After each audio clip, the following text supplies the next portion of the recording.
Sam, studying at the University of Manchester, just down the road. My PhD is about the dynamics of cyclones, so these large-scale weather systems that affect the UK. And within that, I'm looking at ice and snow basically high up in the atmosphere, and whether or not the formation of that has any impact on the larger scale. So to break that down a little bit more, you can think of evaporation as a process. You're going from liquid to gas, and these phase changes from one state to another are happening all the time in the atmosphere. So for me, the important one is, you may not have heard of the word, but it's called deposition, which is vapor to solid, so it kind of skips out the middle bit. And we're trying to work out whether or not that process, which releases all this heat in the clouds, is of any importance on the larger scale.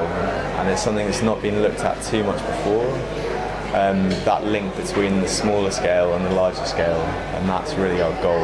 We found, looking at one specific case first of all as like an example, we found a dramatic influence of this process on how the cyclone develops, which is interesting and kind of unexpected.